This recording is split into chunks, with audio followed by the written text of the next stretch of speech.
All right, what's going on here? It's your personal vibe creator, Mr. Karim Bitar, and you're listening to the Beat London 103.6 FM, and we are here with the international superstar. Two letters I'm going to start with. D-A. I'm going to add another 4 because it's Davido. What's going on, my brother? You good? What's going on, man? How you doing, man? I'm good, you know. I'm fantastic. I was already at 8 out of 10 before you came. I'm hovering around 9.5 right now. You're bringing the vibes. We're doing our thing. We've got a nice little session ahead of us here. How you doing, man? Touchdown London. You know, ahead of next week. We going crazy. I know. Crazy. 5th of March. We've also got another date penciled in, 11th of March, but we'll talk about that a bit later. Okay. And obviously, welcome back to London. You're no stranger to these parts. For sure. One of the first places that embraced my music, for sure. Come on now. And we have a big kind of African diaspora here, and we support the music. And I just wanted to ask, so you come to London a lot. What part of London do you like to stay in? Because surely you got a little spot by now. Don't reveal any addresses. We don't want people chasing your fans. Normally I'm a hotel kind of guy, but like recently it's just like I have so much like stuff, and then like my family, and then everything's just grown. So it's like hotels, they be kicking me out like after 2 days. So but yeah, I just a couple spots. I like Central. I'm a Central type of person. Come on now, Soho. I barely when I just hear some kind of push, cause I'm like, yo, I'm not going out there. Like, no, you should as well. Not even like for safety. Like I'm good on that, but just like I just like Central. No, listen, it's a vibe. I like it's like everything quick access. This is 5 minutes away, 6 minutes away. Apart from the traffic, that. You know listen, I know you drove over here tonight, but Friday night traffic in London is a big thing, man. You know, people live for the weekend in this country. Crazy. So you know, everyone's out in their whips right now. But I will say this: I used to be a hotel guy, but I'm an Airbnb guy now. There's just more freedom, man. And the Airbnb is on offer these days. I'm sure you're booking out a big thing. I mean, even Airbnbs, like you know, I'd rather just know the owner of the place and just like, yo, I'm a rock star, man. But I got a lot of money, so like if I break anything, but recently we've been doing good though, and we've had a couple spots. But I don't stay in one place. I move around. Yeah, obviously, and you want to explore a little bit, and you want to let loose. That's the message I'm getting from you. I'm trying to get a place out here though. Come on now. I want to get a place out here. Well, I can rep my favourite spots in London, Notting Hill. I'm sure you probably watched the film as well with Hugh Grant and all of them. Notting Hill is a sensational spot. Okay. Marylebone, St John's Wood, these are nice spots as well, and they're kind of like they're central. You can get to everything, and you can get like a nice house. They're my 2 suggestions. I'm not your estate agent, but I'm trying to throw a couple of ideas out there for you. I'm sure you got plans. But someone like me, I have to get someone like that has like a reception. Like you got to get access to. Like I can't live in no house in London. You need someone to let people in at the front and stuff like that. Yeah, I hear that. Yeah. I hear that. It makes so much sense, and because you said you're a rock star, I agree with that. And it goes without saying you're a heavyweight in Afrobeats and beyond. Like, and being as big as you are, I wanted to ask you, how do you keep your ear to the streets and consistently champion sounds from both Afrobeats and other genres? Yeah. I mean, honestly, you don't I feel like no matter how big you get, you still kind of still have to have some kind of people around you that were there in the beginning. Like, so it's not like a thing that way you feel like, oh, I'm far away from what's going on, or you have to send your boy to be like, yo, go to the hood and find out what type of music is coming next. Because these sounds really come from deep down in the culture. And then obviously it becomes commercialized, and that's when it's everywhere, right? Yeah, of course. So like with me, I think it's just because I'm just always open to music, it kind of finds me. Yeah. And I'm open to like being around some kind of certain people, and I'm open to going to some certain places and not feel like, oh, I'm too good to be here type stuff. So. And I think it's very evident to people who know music, to your fans, that you have got this ear to the streets. Yeah, for sure, man. Like all the time, like, and I adapt to music very well. I think that's one of my that's one of my strong points. And we can see that with the hottest genre in the world right now, Amapiano. Amapiano, man. Amapiano. We were just mentioning Champion Sounds. Now you had one of the biggest tracks of the year. I've lost count how many times you played it at the Beat London, Champion Sounds and K-Star remix last year. And you blend so effortlessly on it. Yo, it's crazy because like how me and Folka just linked up. I remember like it wasn't forced. Like I had like even with K-Star, I had the beat because the K-Star was out. I was hearing K-Star but I didn't exactly know what it was, like the artist, but I knew like who's this? Like I've been hearing this song in the club, and then funny enough, I have met somebody that introduced me to Folkalistic like years before, like 2 years before then, 2-3 years before then, and they were telling me, yo, there's this new sound that is coming out, Amapiano. And And I'm like, for real, you sure? Like, it's going bang? And then they played it for me. I'm like, yeah, it's crazy, but it's just like the beat. And then 2 years later, it's like going crazy. And then Everywhere. I got sent the beat to do the remix from K-Star, from Foka. And then the beat sent in my email for like a month. Because I just like didn't know. I was like, how am I going to get on this? Like, what vibe am I going to come? And then we went to the club one night. And then from there, we went to the studio. Straight from the club to the studio. Yeah, and it was a lot of us, and like I didn't see like one of my guys, like he traveled, like and came back. So it's like it goes down when my G's connect. Oh, listen. Like, and then like he traveled for like a long time, but we always was talking on like in like Instagram, keeping in touch, social stuff. Yeah, like so that was the first line. Like it goes down when my G's connect. No disconnect. Yeah. Come on now. And then. You know how you be in the studio, everybody just word to word, and we just going. And then I sent the song back, and like 2 days later, the Focus sent it back, like, yo, I'm coming to Nigeria, we're going to shoot a video. I'm like, let's go. And you dropped the song, and then the next day, it went crazy. I think I speak on the behalf of London here when I say that bar, that lyric, it goes down with my G's connected, has been the biggest bar in the clubs. I have not been to one rave where they don't run that and people lose their minds. Crazy. People lose their minds. So I'm going to extend a thank you on behalf of the whole of London. Shout out to London. Maybe even the UK. I can't speak for Huddersfield and areas like that, Hull and that, but like as in, I hear you lot, you're probably rocking it as well in the niche clubs and stuff like that. But it's because you keep your ear to the streets. So that's another thank you as well, because I appreciate that about you. And you said at the beginning of that you keep people around you who are there from the beginning. Why do you think that's important? I mean, like, I wouldn't say it's important because someone else can go through something and have somebody around him that's been there, and then the person messes them up. So like everybody's situation is different. Like just people around me have just been so genuine to me. Like, and I haven't had any reason to be like, oh, I'm rich now, I don't want to mess with you, or I had any reason to be like, oh, I don't like you anymore, I want to be around some other type of people. Like, it's good to have a mix. It's good to have a mix because you're always gonna get kind of the old and you get the fresh ideas. No, obviously, like I have people that have come around in like recent years and I've been drawn close to and have helped me elevate my career. You can't have everybody around. I'm just giving like an example of course. Like also a lot of people have gone through things where it's like the people that they started with like became disloyal and they can't be around those kind of people no more. Like, but in my situation, it's different. Everyone, listen, I can't lie. I think we relate to a lot of people that people have found a few snakes in the grass in their friendship circles and stuff like that. Not speaking about your circle, but sometimes you got to leave people along the way. Like funny enough, like with mom, it's like it's happened, but it's not really crazy. It's very hard to find out outside, like I've been betrayed or anything. With me, it's just like I wouldn't even let you go. I'll just let God handle you and it's always been like that for me. So I think like people are really sometimes be scared to cross me because like I just keep quiet and then some way God just takes you out of my life. Oh, raw. Okay. So that leads me on to another question. We're talking about friendship circles. Before you became a superstar, so hark back, let's say, it's going to be a long time, 10 years ago. Let's go 15 years ago. Let's say 11 years. 11 years. Perfect. Average it out. 12 and a half. We do this. How would your friends describe you back then in the friendship circle? What type were you? The vibrant one? Were you the funny one? Were you the alpha? I was like funny, but I was so small. Like I was just like, it was 4 of us in the crew. Can you shout the crew out? Who's the crew? Yeah, I still my guys too. Annie Khan, Toby, Yemi, Emeka. I'm glad you remember them. Yeah, because I still see them around. How would they describe you? I think I wasn't like the best in like academics, but like I was really like I feel like they believed like.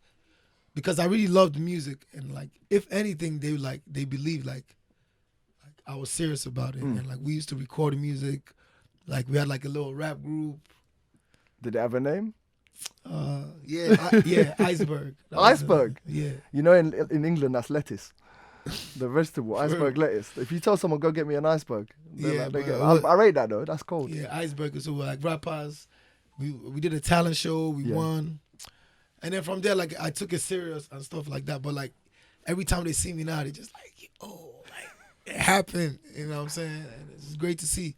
It's a good feeling when it's like, you can, like, you see somebody that's knew you when you were just, like, nobody, and then We're glad. Listen, we're glad. No, listen. You weren't nobody back then. Just because you're a superstar doesn't mean you're a nobody back then. But I will say True. we're glad you took it seriously. To be Yeah. honest, you've been giving us many bangers, and we were just speaking about it. Amapiano. Speaking of Champion Sounds, you're headlining the Champion Sound Night in Birmingham. We've got to shout out Mel as well. He's from Birmingham behind the camera. Come on now, she might be there. Beham, Come on with DJ Mafarisa, Uncle Waffle, Uncle Waffles, and Foka, like you were saying. But that's not all.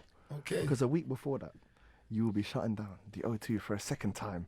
Saturday, the 5th of March, you're performing there. Come on now, how do you feel when you perform in the UK? UK has always been amazing because like UK is when like my first international shows out of Nigeria was in the UK. Like coming to the UK then, like when I started music was like, yo, like that calling me. Like I remember like when because I grew up a lot around like the bands, like those were like my mentors coming up. Cause my cousin used to work for them, so I always used to be around them and like in their crib and just I'll be in the crib and then I see them. They're like, oh, where you guys going? They're like, oh, they have a show in London. I'm looking at them leave the house like Casual. I It's want just this. casual. No, yeah. like they all going like yeah. they all mob into London like they about to go shut down London. Come on now. And I'm just looking like, yo, like how does it feel? Like I'm asking my cousin like, yo, how does it feel? Like you're going to London with them like. So when you guys land, like I'm just intrigued, like by the whole thing. And then one time, cause I used to come for holiday anyway. Like my dad has a house here. Nice. In where's the house? Bonsby, like is it Bonsby? Somewhere. NW Somewhere. NW something. Yeah. So we used to come like sometimes like I come summer. Then from here I'll go to Atlanta. So one time I was here and then. Did you say Atlanta? Yeah. Oh, yeah, I'm a big fan of yours. London and Atlanta. I like this trip. The band had a show. It was like during the summer. Yeah. So I was like, I told my dad I want to stay for the show and just watch. So I was around them and that's when Kanye came out. When the band brought Kanye West out, remember in London? Yeah. I was there backstage. You were there? Yeah. In the band's room, just there, because I was the youngest, like. Youngest like, in charge. They all just liked me and like I was cool and stuff. So. And I performed that day too, like, but just like one song. Nobody knew the song, but it was an opportunity. And then from that day, I was like, man, I need to do this. So it's always had a special place in your heart, the UK. Yeah, I need to do this. And then from then, I went back to Nigeria, and then from there, I did Davido, and I got booked, and I came back to the UK and shut it down. Nah, that track. Do you know what? I went to university. I think it's about 10 years ago now. Davido. Back at uni, was shutting off. Anyone went to Loughborough University Cogs, you know what track used to shut it down. Come on, people. UK's got a special place in your heart. But speaking about performing in general, where would you say was the most special performance of your life? And I want to lead the question a little bit because it doesn't have to be the biggest. Where was the place where you felt this was special and you left the stage being like, I'm going to remember this one? Man, I've had a lot, man. I've had a lot, to be honest. I know. I'm asking hard questions. Listen, it's not an easy ride tonight. Recently, my 10 years concert, man, like that I did in Lagos, like it was amazing. Like I walk off that stage, like I walked off like, yo, I've done well for myself, like because we went through the whole journey in the concert, like the whole 10 years. Everybody that I've helped, everybody that that I've worked with. Like everybody just came together. I saw joy in that room of people that were just happy. Like, yo, like this dude really beat the odds. Like I was predicted to probably have like 2 songs. Like, oh, his daddy has money. He's gonna come do 1 or 2, 3 singles, and we're gonna push him out the way. Yeah. And then you it's 11 years later, bro. Yeah, come now. I'm not even 30, bro. Oi. So it's like it's really about to be lit. You know what I'm saying? God, but just seeing things like that recently, that concert really touched me. Before that, before COVID, I did like this, the Wiltern. It was like one of the biggest venues in the city of LA, like indoor venues. Reason being that was special to me because a couple years before that, I accompanied. I was Davido, by the way, but you know what I'm saying? Obviously, we were still growing. I accompanied one of my uncles. He was managing, like, he was working with like them, Lil Wayne, QC, that's P, that's like Migos. Yeah. He was working a lot with the Atlanta music scene and stuff. Your second favorite spot outside of I Nigeria? was born in Atlanta, so Oh, okay then. Listen, things are different. yeah. So like he took me to this place called the Wilton. So like the show was Lil Wayne, Young Thug. I remember like a lot of people, and I'm watching the Wilton. I'm like, I'm gonna have to do this, man. Like, bro, like in my head, I'm like, yo, these guys I probably feel like, how does it feel? Like, and then fast forward 5 years later, or 4 years later, is two Wiltons. There's a smaller one and there's a bigger one. Yeah, yeah. I was in the smaller one, going crazy, looking like, wow. And then in LA, right before COVID hit, I ended up doing the bigger one. Yeah. And it was like next door. Like I saw the smaller one. It wasn't even small, but it's like the smaller one is like still like 6,000 people, and the one I ended up doing was like the big one. And then it was just amazing. It was like, damn. You achieved it. And then the some. big one, yeah. Plus, and then some. And what's inspiring about this journey, I think, every time you're telling me a story, I feel like you went to the spot with people who were already artists and stuff. Yeah. You got inspired. You were like, this has to be me. I will make this happen. And later on, it seems like you're ticking all the boxes. Yeah, like, you know what I'm saying? Obviously, like, you can't be like, oh, this has to, God.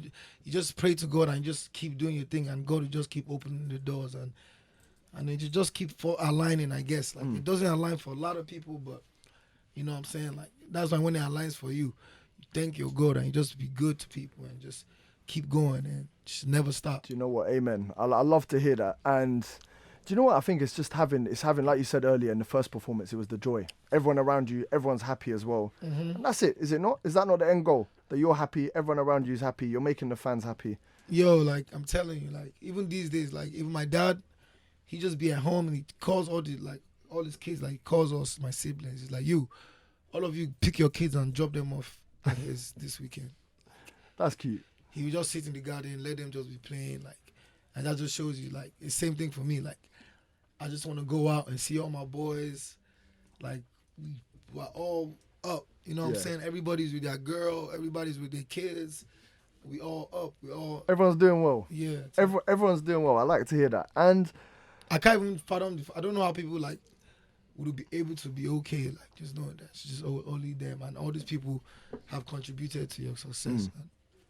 some people are built different, bro. Yeah. Some people are built different. Some people are quite selfish. They don't think about that sort of stuff. Thankfully, you got that kind of you got that sight around you. And I wanted to ask you about the internet. Yeah. It's quite a broad thing. I'm going to narrow it down for you, I know. So you got the negative side of the internet, because Sure. I see a lot of trolls. I see a lot of people, like I'm sure you have gone in the past, seen on Twitter, people talking waffle, Uncle Waffles. You've seen a lot of people trying to pit you against your top rivals, and not rivals, your colleagues, your peers in Afrobeats and stuff like that. That's the negative side of the internet. The positive side of the internet is on your birthday, after you jokingly said that you wanted people to send you donations as presents, you actually ended up raising 200 million Naira, plus you then slapping 50 million Naira on top of that, and giving it to orphanages, or donating it to orphanages in Nigeria. Teach me, bro, what's the secret? How can I get people to send me money? What's going on? Yo, it was crazy. Like, this conversation was just like, we was on the plane and I was like, okay, look, you know what? A year before that birthday, like, I put like in the group chat with all my friends, I was like, I want this watch. It's this Patek Philippe. I was like, come on now. It was like 175K. Light flex. And then it didn't happen. So we were just joking around in the plane. I was like, come, last year, I put the watch in the group chat. Nobody said anything. This year, I want my watch. And then we just, we're like, yo, I said, Omo, let's do a list. So we're doing a list of all my friends to send money. So, because I really wanted to watch still. Yeah, come on now. So we just did like a list of my close friends, actually. My close friends and people like I've helped, that's, people I helped, music, just everything. To producers, to everybody that's just been, associated with my brand and has gained from it, sent something. So that was going on already, like behind the scenes. And then the next day, I was just in the balcony in Dubai. I ain't gonna lie, I was drunk. I was kind of drunk. Come on now, you have to reward Like, yourself. I had like this account was just like, it was empty. I was like, yo, I'm pasting that account. I'm telling people send me money, like, as a joke. Yeah. Like, I did it, and I was like, I remember when I did it, and I saw 7 million. I was like, yo, I'm looking at my guy. How like, quickly did it come in? So what was the quickest? I tweeted it, and I was like, I didn't even think of checking. Yeah. So we're still gisting. I was like, I now checked after like 15 minutes. 15 minutes, and people are sending 7 million naira to your bank account. I was like, oh, so I'm like, so it keeps going up. So I'm like, at first I'm thinking I'm keeping all this money. Yeah. Honestly, I'm not thinking like, cause I'm lit. So I'm like, oh, yo, I'm about to start tagging people, calling people out, like, oh, yo, you send money, and then obviously like, it just became like a thing. Like some people were sending because they wanted to show like they had money. They could flex. They wanted to flex. Some people were sending because they cared, and then it all made sense. And then after like 2 days, it was like 178 million, and it was getting too much. And then I was like, ah. And I remember I was sitting in my room one day, and I was thinking, I was like, bro. I was like, yo. Started to feel a little guilty. Not guilty, but I was like, man, I don't think I can keep this money. And then me and my dad had like 3-hour conversation. Yeah. And I was just like, man, let's just give it up. 3 hours, you know. That's that's a long one. I hear that, but discussing what to do with it. No, man. I mean, just I'm telling him like, yo, like, what you think? Like, Dad, I don't really think I can keep it. And he's like, of course you can't keep it. Yeah. He's like, that was never even the question. He was just waiting for me to finish my whatever I was doing, and then we all, then he advised me. He was like, yo, you know what? I do your own money. I was like, okay, I should. Because I do it. The reason why I was thinking about keeping the money, because like, the reason why the money was so much, because everybody knew on a daily I've been doing this. Like, yeah. I've been helping out. I've been doing what I can in the community since the beginning of my career. So a lot of people were even angry, like, no, keep the money. You've done so much for the community. Like, you don't even have to do all that. And then I give the money away, and they're like, yo, thank God you gave the money away. I'm like, bro, you were just telling me to keep. So I was just like, man, I'm happy I did the right thing. And like a lot of people like I'm like till today, like they're just thanking me. So why it took so long to even, funny enough, like when I put out the I put out like exactly where it went, account numbers, everything. Yeah. And it wasn't even about, it's just about the kind of people we are back home. Yeah. Like, we're not really known for being really transparent. Like, so I was just like, yo, if I'm the first person, that's probably the first time, even plus the government. I'm telling you, like, you paid, like, you're being transparent, like, to the T, like. Yeah. fair play to you, man. Honestly, fair play to you. So, like, it was just something that, like, I feel like we want to do every year.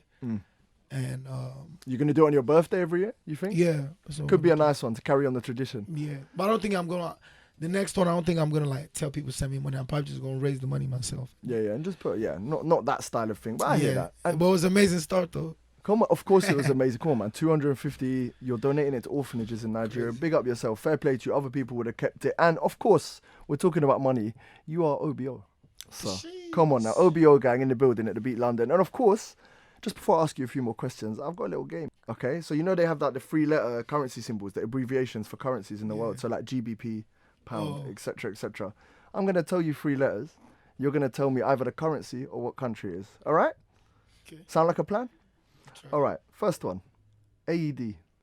Dubai. Dubai. I'm gonna give you half UAE. a point. I'm gonna give you half a point. What's the actual currency called? Dirhams. Dirhams. You know what? That's a round of applause. Hey, can we get some applause in the building, please? 1 and 1, people. CAD. CAD. It's Canadian dollars. Listen, that's 2 and 2. Come on, get a bit louder, please, in the building. Come on, it's Friday night. He's warming up. I'm gonna go GHC. Ghana cities. I did that for you. I wanted to do a neighbor. You see, hey, you're neglecting the applause, you lot. We passed some cities. You're neglecting the applause. I want it leading into him getting the right answer. Even if he gets it wrong, we still applaud a little bit. THB. I'm gonna make him a little harder now. Yeah, you're lucky in it. You're like Ghana, Canada. This is easy. Probably somewhere I can spend dollars. THB. All right. Do you want a clue? Yeah. It's not in South America. It's not in Europe. It's not in Africa. Thailand. Okay, you're on the right lines. I'll give you the half point. Thailand, but what does it stand for? THB. I don't know. It's the Thai baht. Okay, nah. But don't try and spell baht because it's BAHT. You don't want that. You don't want any part of it. We get a little one. We get a half point. And last but not least, Arsenal fans will be happy with this. ARS. ARS. Oh no. And that's okay. You want a clue? What was that? The country's famous for red wine. Nah. It's also famous for combining red wine with red meat. The country also has arguably, and I know you won't agree with this, so I'm actually, no, let me flip it. It has the second best footballer of all time. Oh, Argentina. I know who you're backing for best footballer of all time. Argentinian peso. Oh, no. That's a tough one, I can't lie. Pesos. It's the peso, baby. And you know what? That wraps up the little currency game. We call that one OBO gang game. Whatever you want to call it, we're keeping it simple. But I want to take you back to the O2, just quickly. For sure. What you got planned? What you got planned for us? Can you reveal anything? You're keeping everything dead secret. Nah, I mean, it's not a secret. But obviously we're here to, promote the culture and just, some people might think, oh, it's another day at the O2, but it's really not. Like, it's special. Like, Who said it's another day at the O2? No, I'm saying like. Send me that address, please. No.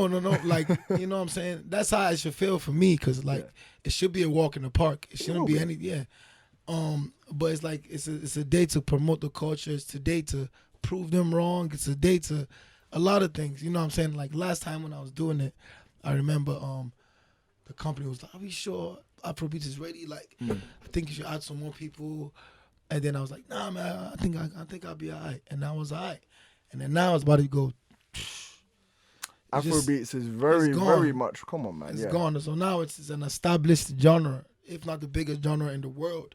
Once they open the gates for us, all they gotta do is press the button. They know we gone.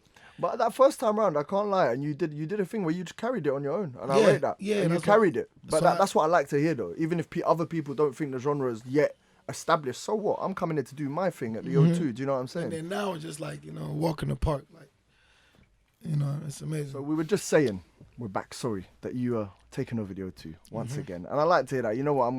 I'm gonna make sure I'm there. Put it that way. I'm gonna make sure. Hey, should we head up to Birmingham as well, Mel? What are you saying? I'm gonna head up to Birmingham. Hour drive. Let's get litty. Come on now. Another thing, health and lifestyle.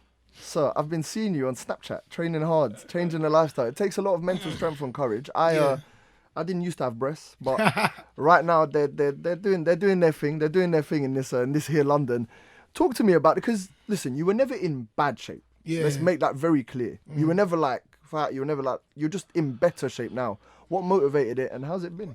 Because I see a lot of PTs, I see a lot of Snapchats. Yo, man, it's honestly like everything's different. Like the way I sleep, like, and I think I realized like, I'm like, oh, this is how human beings are meant to feel.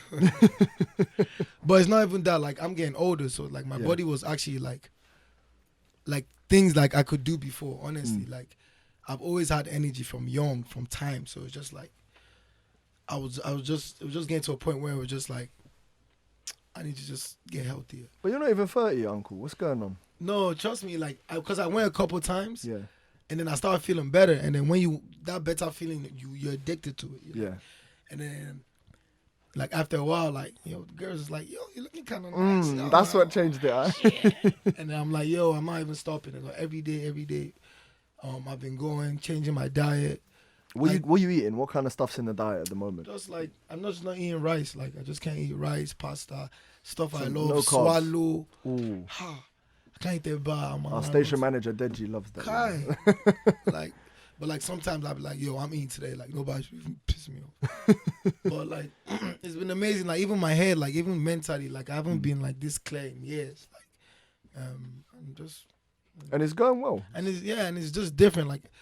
Like 10 years after 10 years, you probably want to do something different after 10 years. Do you have a cheat day? So I know you were saying sometimes you just get pissed off when you munch and you do this thing, but do you have a day where you say, I don't really have a cheat day because like I go so hard. Whereas like when I want to cheat, I was just like, yo, let me just get a piece of that. But like I don't really have a cheat day where like I'm eating every day. I'll feel so bad because like you're working out, you're going through pain. So when you're working out, all you're thinking is, man, I shouldn't have ate that. It hurts. It hurts when you give in. Yeah, I'm like, I should have chopped that meat. I should have chopped that rice yesterday. And then I'll be getting mad the next day. Like, why'd you don't bring that food to me again? So it's just like, it's good. What's the one unhealthy thing which gets you sometimes? What's that one thing you always like your eyes sometimes? Indomie. Indomie, yeah. You can't not look at it. I love it. Yeah. Like, especially like if the correct person makes it. Who is the correct person? Zazu. Big plug there. If you're listening, listen. When he touches back down in Nigeria, listen, you know what to make. Come on now. Moving on from the food, something which is considered unhealthy. Okay. Alcohol. Yeah. I like a drink. I like getting lit. You like getting lit as well. Come on now. You've just done a partnership, if I'm not mistaken, with Martell. Yeah, shout out to Martell. Tell me a little bit about that.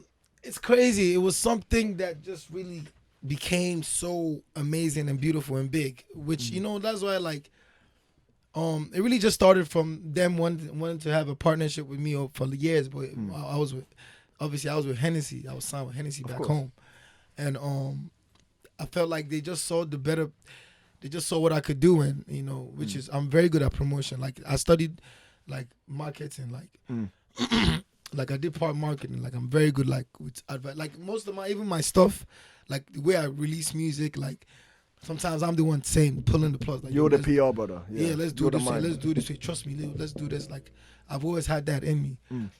So yeah, they hit us up. It was a big fight between them and Hennessy getting me, and then they finally got me because I felt like it was a new brand, and I wanted to show other brands like, yo, I can bring this brand, which is like really not even popular back home in Africa, and then make it something. You wanted to grow with it. You wanted to be the one that kind of DA made this. And I'm telling you, you can ask around back home right now, everybody on Martell. And then they flew us out to Paris. I saw that. No, they flew us to Cognac, France. Oh. I flew to Paris, and then they. I saw you in France with them though. That looked very cool. Crazy, amazing. Like they put me in the room. It was like 15,000 euros a night. Like amazing. I made my own XO bottle that's coming out. That's gonna be in the stores. There's gonna be.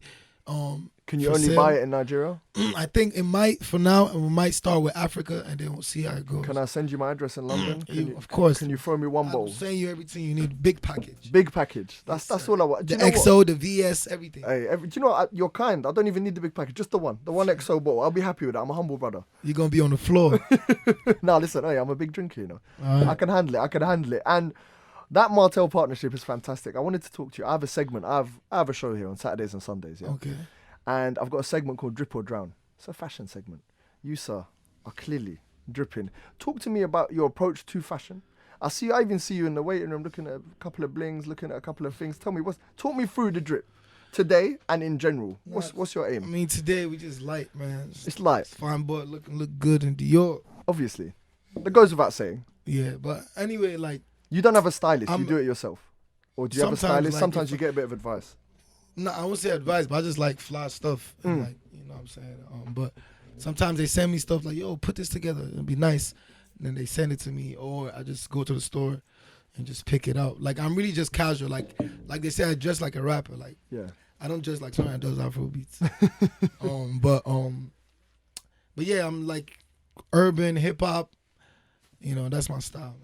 I hear that. No, and you have got style. I think that's the best way to put it. And talking about customs and jewelry and stuff like that, have you got any creative ideas going forward for little customs? I've seen some people come out with amazing customs. I just did, like I do. I do this for a living. Easy. Yeah, we have a couple stuff coming out. All right, I'm excited to see this. Let me see the creative mind. You're telling me. I just did this. I'm ready. It's coming. It's on the way. How long we got to wait? I just. So basically they call me 001 back home. 001, it's the new one. I've been hearing it a lot recently. Yeah, number one citizen because I moved like the president back home. Have you got the license plate? Ooh, yes, and the Nigerian flag and the green thing around it as well. I had to, yeah. Jeez, I see the watch as well. I see the light flex. Come on. That's nice for the O2. Come on now. Especially for the O2. Oh, is it? First time I'm going to wear it? Yeah, I'm actually having the date of the O2 engraved in the chain and the watch. No way. You heard it here first, to be honest. Come on now. And listen, it's Friday night. I know you said you weren't doing something too heavy. I don't want to keep you too long. So I just wanted to ask you. Okay. You've obviously got the 2 shows. Mm-hmm. What other stuff does DA get up to in London? What's your MO? Like, I know you got your boys here with you. Every time I come to London, like if not I'm on a diet. Like I'm crazy about food. Like any restaurants you remember? Every restaurant every night. Which one? Sexy Fish. Ooh. Nogaco. China. What? Royal is China. It China Walker. What is it? China White. China. No. Or that's in Dubai? Chow, Mr. Chow. Oh, Mr. Chow. Okay. There's one upstairs of Selfridges. China. Oh, I know what you're talking about. Not Selfridges. Knightsbridge. What's it called? No, not Selfridges. Harrods. Upstairs of Harrods. Is it Chai Wu? Potentially. I can't confirm what's but in like right now. I love food. Like, but then when you're on a diet, what's going on? You just walk through Hyde Park. Today I had like a prep meal. She's amazing too. Yeah. Her name is Little plug. Here we go. Tasha Cuisine. Tasha Cuisine, Londoner. Let me make sure I don't get her wrong. No, I hear that. From London. So the trainer, and me too. Like, I got a trainer back home, but after a while, I even started going to the gym myself. I hear that.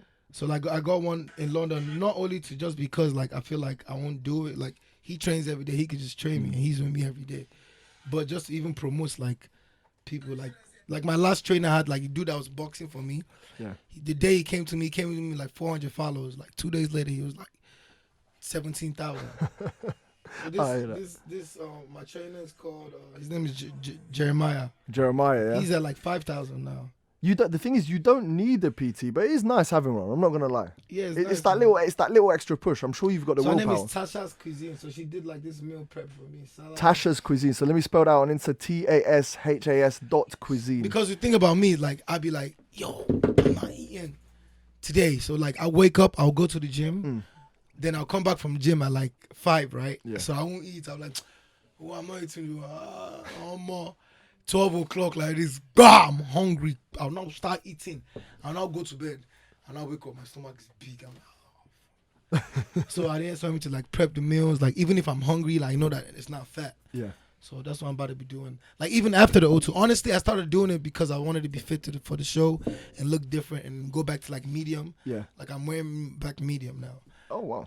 Listen, me going in a medium, I look ridiculous.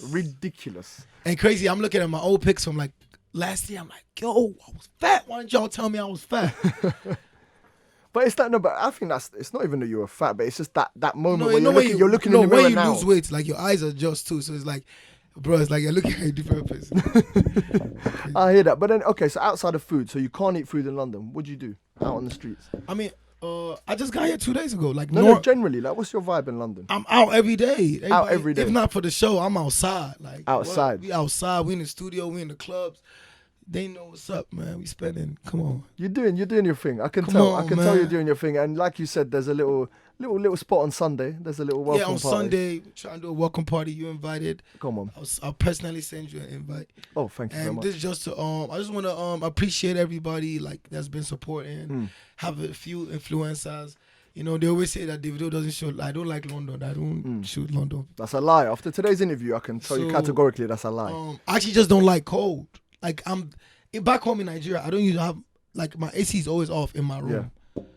Yeah. Like everybody knows that. Oh, David's room, nope. Hot. I like heat. Can I tell you something? We're actually very similar in that sense. I used to live in Dubai for 3 years. Okay. And in the heat of summer, it used to be 30, 40 Celsius, yeah? Crazy. I didn't used to have AC. I would sweat. No, it was ugly in there. I'm not going to lie to you. It wasn't a nice thing. But the AC, it got long. I wanted to ditch it. But you get used to it, I think. I just got used to it. You get used to it. My stepmom used to turn off the... when my dad went to work, she used to turn off the generator hot as hell. So I just got used to it. You're used to it. So I want to sum up because like I said, like you said, you like getting litty in London. I want to send you out there. It's been a pleasure speaking to you today. We're going to sum up with this. You got your ear to the streets, as always. You're litty. You're drippy. You're doing your thing at the O2 next week and Birmingham the week after. Yeah. And you wanted to show love for all the people who've been showing love across the journey and stuff like that this 11 years. Yeah. But I want to say one final word. We want to thank you. For sure. Number one, for coming in today. Thank you. Thank you very much for making the effort. I know you're a busy man. Number two, we appreciate all the music you're releasing. Long may that continue. Amen. And number three, I want these next 2 events for you to go extremely well. Thank you. And you are always welcome back here. For sure. Always welcome back. Like I said, the Beat Lagos was the first radio station to play my music. Shout out to Uncle Chris. Like, he was the first person I took that. Like, yo. Big shout out to Chris. I'm doing this. And he told me he was going to support me. And they put me on back then on one of their first shows. And I performed. And from there, it's been crazy. So 11 years later, we sitting in London in the Beat FM London. The sister radio So station. everybody has grown. And it's amazing. It's amazing to hear that, man. And whenever you're in Lagos, let me know. I'll show you an amazing time. Thank you I have no doubt. Sure. I have no doubt about that whatsoever. Can we bring my friend Louis along as well? Anybody. Shout out you want. Louis Niran as well. He's Nigerian. He's my guy. He's not here today, but listen, we'll go together. But I wanted to thank you. Doors always open for you here. And you've been listening to the Beat London 103.6 FM. We've been with DA, Davido, and I've been your personal vibe creator, Mr. Karim Bitar. And we're out. It's Friday night, baby. We'll see you later. Cheers.